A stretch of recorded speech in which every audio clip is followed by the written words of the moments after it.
ఉన్న బంగారాన్ని విడిపించి ఆ రోజు ఆన్లైన్ రేటుకే మేము కొంటాం. Sharma gold company.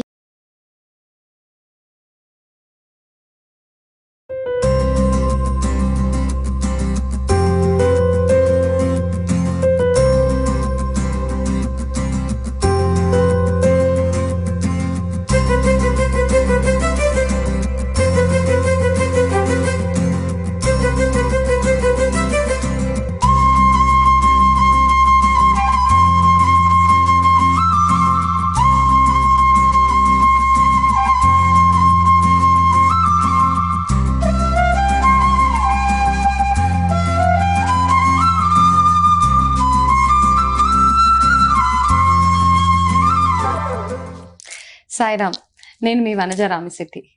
ఇప్పుడు ఈ ఫొటోస్ అవి చూసారు కదా, మా ఇంట్లో మొన్ననే బాబా భజన మాఘ పౌర్ణమి రోజు సాయిబాబా భజన చేపించామన్నమాట. అయితే చాలా మంది ఎన్నెన్నో క్వశ్చన్స్ నాకు పర్సనల్గా కూడా మెసేజెస్ చేస్తున్నారు.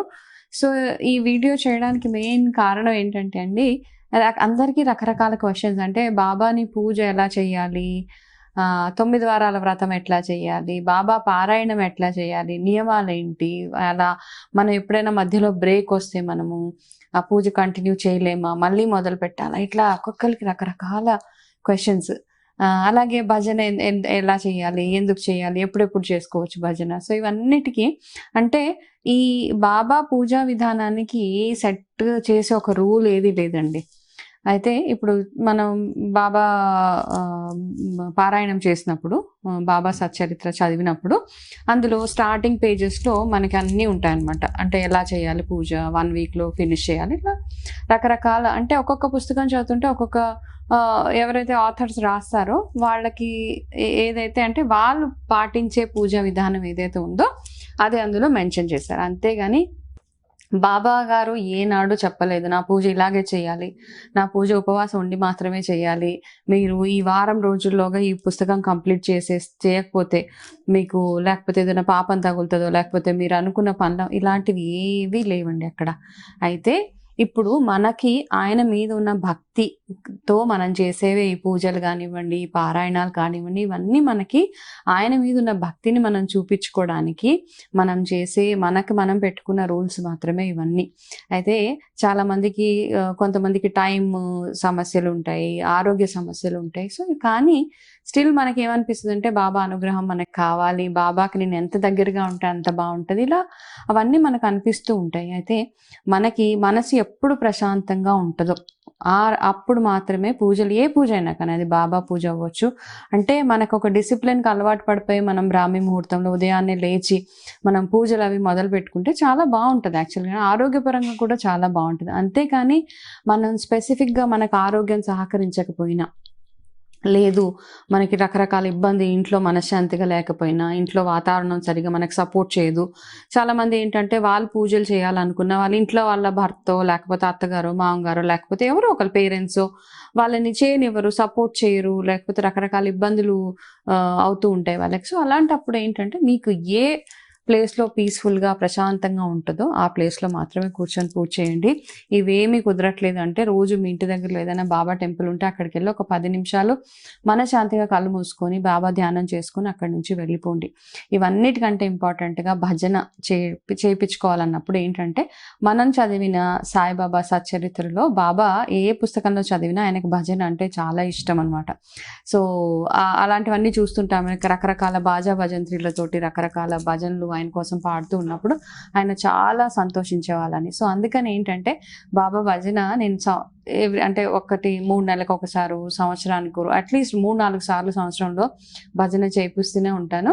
అయితే ఆ భజన చేయించినందువల్ల ఏదో నాకు ఏదో అయిపోతుందో, లేకపోతే మనకేదో కష్టాలు తీరిపోతాయి, అవన్నీ కాదు. కాకపోతే ఏంటంటే బాబాకి మనం దగ్గరగా ఉండడానికి, ఆయన అనుగ్రహం మనకి కలగడానికి, మనకి ఏది కావాలంటే అది భగవంతుడు ఆయనకు తెలుసు మనకి ఏది ఇవ్వాలో అది మాత్రమే. ఎవరైనా బాబా అవ్వచ్చు, మీరు పూజించే భగవంతుడు అవ్వచ్చు, ఎవరైనా కానీ మనకి జీవితంలో ఏది కావాలో అది భగవంతుడు ఇస్తాడనమాట. చాలా మంది ఏంటంటే నాకు చాలా కోరికలు ఉన్నాయి, నాది ఏ కోరిక భగవంతుడు తీర్చలేదు, ఇలాంటివన్నీ అనుకుంటూ ఉంటాం. కానీ ఏంటంటే ఆ టైంకి మనకి ఏది కావాలో అది మాత్రమే భగవంతుడు ఇస్తాడు. ఒకవేళ మీరు అడిగిన కోరికలు గనక మీకు తీరకపోతే చాలా మంది నేను ఇంకా నీకు పూజలు చేయను, బాబా లేడు, భగవంతుడు లేడు ఇలా అంటూ ఉంటారు. అంటే మనకి మన ఓపిక ఇంకా తగ్గిపోతూ ఉంటుంది. సో అలాంటప్పుడు ఏమనుకోవాలంటే మన కర్మ ఫలితంగా ఏవైతే ఈ జన్మలో మనకు జరగాల్సిన కర్మలు, పూర్వజన్మలో చేసిన పాపాలు, లేదా ఈ లైఫ్లోనే మనం ఎవరినో ఇబ్బంది పెట్టుంటాం, ఎవరో ఏదో చేస్తుంటాం అనమాట. ఆ కర్మ లైఫ్ సైకిల్ అన్నది మళ్ళీ మళ్ళీ మనకి వెనక్కి వస్తూనే ఉంటుంది. సో అందుకని ఏంటంటే ఎప్పుడు అంటారనమాట, మాట ఎంత బాగా మాట్లాడితే అంటే అవతల మనిషిని ఇబ్బంది పెట్టకుండా, అవతల మనిషిని మోసం చేయకుండా, ఇంకొకరు చెడు కోరుకోకుండా ఉంటే మన లైఫ్ ఎప్పుడు సాఫీగా సాగిపోతూ ఉంటుంది. సో అలాగే మీరు ఎవరైనా అంటే నేను జస్ట్ రీసెంట్గా మాఘ పౌర్ణమి అని, పౌర్ణమి చాలా స్పెషల్, మనందరికి ఎన్నో రెమెడీస్ అవి చేసుకున్నాము. సో అలా ఎవరికైనా చేయించుకోవాలి, బాబా భజన ఏ రోజైనా చేయించుకోవచ్చు. ఎస్పెషల్గా పౌర్ణమి కానీ గురువారాలు అట్లా వచ్చినప్పుడు ఇంకా చేసుకుంటే ఇంకా బాగుంటుంది అనమాట. అలాగే 9 వారాల వ్రతం అంటున్నా. 9 వారాల వ్రతంలో ఉపవాసము ఇవన్నీ ఏంటంటే మనము ఈ బాబా మీద ఉన్న భక్తిని చూపించుకోవడానికి మనం ఉపవాసం చేయడము, లేకపోతే కటిక ఉపవాసాలు, కొంతమంది మంచినీళ్ళు కూడా తాగకుండా సాయంత్రం దాకా ఉండి సాయంకాలం ఏదో అల్పాహారం తీసుకొని అలా చేస్తూ ఉన్నారు. అలా మీకు ఒకవేళ సహకరించకపోతే ఏం పర్వాలేదండి, నార్మల్గా పూజ చేసుకోండి, భోజనం ఏదో ఒకటి లైట్గా తిని మీరు బాబా పారాయణం చేసుకోండి. అలాగే అదేవిధంగా వారం రోజుల్లో బాబా సచ్చరిత్ర కంప్లీట్ చేసే వాళ్ళు కూడా ఉదయాన్నే ఒక టైం ఫిక్స్ చేసుకొని ఆ టైంలో మీరు పారాయణం కంప్లీట్ చేసుకొని దాని తర్వాత భోజనం అది చేసేయండి. ఏం చేయకుండా, ఏం తినకుండా, నీరసం వచ్చేసి ఏదో బాధలో ఉన్నట్టు అట్లా ఉండకండి. అంటే మీరు చేసే ప్రతి పూజ, బాబా పారాయణమే కానివ్వండి, ఏ పూజ అయినా, మనకి వ్రతాలు నోములు ఏది చేసుకున్నా మీ మైండ్ ఎంత పీస్ఫుల్గా ఉంటే అంత బాగా మీరు చేసే పూజలు భగవంతుడికి అందుతాయి అన్నది ఒక్కటే మైండ్లో పెట్టుకోండి. అలాగే చాలామంది బాబా బుక్స్ కోసం కూడా అడుగుతున్నారు. ఒక వీడియో చాలా రోజుల క్రితం, అప్పుడు నా దగ్గర బుక్స్ ఎక్సెస్గా ఉన్నాయి కాబట్టి అప్పుడు తెప్పించాను కొన్ని బుక్స్. ఆ బుక్స్ అన్నీ డిస్ట్రిబ్యూషన్ అయిపోయినాయి. ఇప్పుడు అడుగుతున్నారు. అయితే నా దగ్గర కూడా బుక్స్ లేవు. చాలామంది అలిగారు కూడా, నేను రెస్పాండ్ అవ్వట్లేదు, బుక్స్ పంపించట్లేదు అనేసి. నా దగ్గర బుక్స్ వచ్చినప్పుడు ప్రతి ఒక్కరి మెసేజ్ నేను నోట్ చేసుకొని, వాళ్ళ ఫోన్ నెంబర్స్తో సహా అన్నీ నోట్ చేసుకొని పెట్టుకుంటున్నాను. ఎప్పుడైతే నా దగ్గర బుక్స్ అవైలబుల్గా ఉంటాయో అప్పుడు మీకు కాల్ చేసి నేను ఆ బుక్స్ మీకు పంపిస్తాను. అయితే బాబా పూజా విధానం ఇలాగే ఉంటుంది. ఎవరైనా షిరిడి వెళ్ళాలి అనుకున్న వాళ్ళు చక్కగా ముందే ప్లాన్ చేసుకోండి. బాబా దగ్గరికి వెళ్ళాలన్నా, బాబా పారాయణం చేయాలన్నా, 9 ద్వారాల వ్రతాలు ఏది చేయాలన్నా ఆయన అనుగ్రహం ఫస్ట్ మనకు ఉండాలి. చాలా మందికి మనం స్టార్ట్ చేయగానే ఏదో బ్రేక్ వచ్చేస్తూ ఉంటుంది.